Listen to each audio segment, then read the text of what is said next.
You know, sometimes a single day's crime report can tell you way more about a city than a dozen studies. We're looking at a story from Karachi that does exactly that, and it all centers on a headline that just makes you stop and ask, wait, what is going on here? Okay, so this is the line that kicks everything off. Two educated youths were arrested on charges of robbing people at gunpoint. Just let that sink in for a second. Educated youths and robbing at gunpoint. It's a jarring combination, isn't it? It just completely smashes all our usual assumptions and stereotypes. So the big questions are, who are these guys and what on earth could possibly lead them to this? All right, let's dig right into that. First up, we're going to uncover who these unexpected criminals really are and all the details behind how their alleged crime spree finally came to an end. I mean, look at this. The contrast is just wow. On one hand, you've got Asim. He's an A-level student. Think about that. He's actively studying, trying to get into higher education, build a career. Then you have Faisal. He works at an English call center, which is a pretty stable job in today's economy. These are not the profiles you'd ever expect for armed robbers. Not at all. These are the kinds of people you'd think are totally on the right track. But the evidence? It tells a totally different story. The police found firearms on them and a whole bunch of cell phones. You gotta assume those were from their victims, right? Plus, a pretty hefty sum of cash. So this wasn't some desperate, one-time impulsive thing. No way. The gear they had, the money they got, it all points to a pretty well-oiled, planned operation. And it gets deeper. Turns out this wasn't just a one-off. Police said that during the interrogation, the two confessed to committing several robberies around the city. So this wasn't just some crazy joyride or one single terrible mistake. It was actually becoming a pattern, almost like a dangerous side hustle that was clearly getting bigger. But here's where it gets really interesting. The story of Asim and Faisal didn't just happen in a vacuum. To really get what's going on, we have to zoom out a bit. Because let me tell you, the police in Karachi were having a very, very busy day. And that gives us some much-needed context. So just take a look at the major events from that one day in just one part of the city. First, our so-called educated youths get arrested. Okay.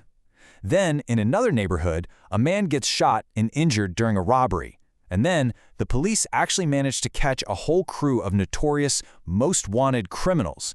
It's like a snapshot of a city fighting crime on completely different fronts all at the same time. So yeah, the story of the student and the call center operator is totally shocking. But they were far from the only threat on the streets that day. Now let's meet the other crew the police picked up. And trust me, you're about to see just how different the world of crime can be. All right, get a load of these names. Sadiq Circuit, Faisal Jago, and Salman Saloo. I mean, their names alone sound like they're straight out of a gangster movie, right? And well, the official police description basically confirms it. These guys were most wanted criminals. A completely different species from the first two we talked about.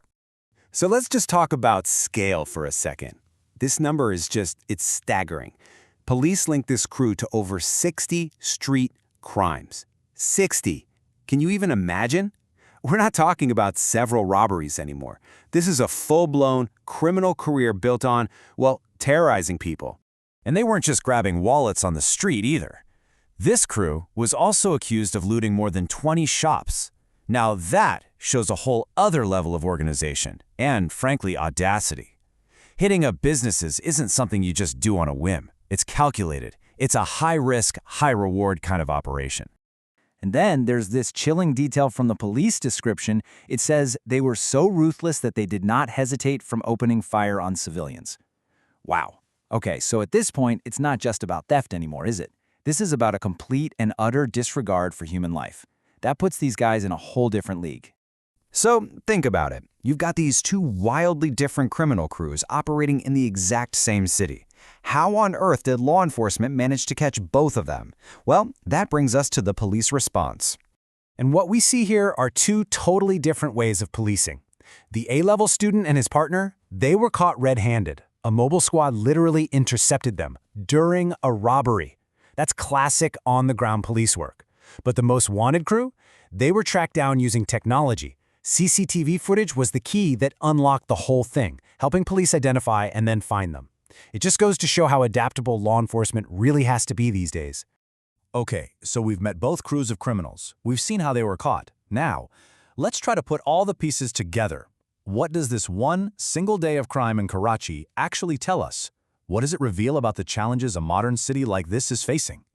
I mean, when you put them side by side like this, the contrast is just incredible. On one side, you have the educated youths. They're an anomaly, right? A really worrying new trend. Their scale, while definitely serious, was still kind of limited. But on the other side, you've got the hardened professionals. A ruthless crew whose entire criminal life was this massive organized enterprise. So you've got two completely distinct profiles, two totally different scales of crime, and two different ways they were caught. And it all happened in the same city on the very same day. It's wild.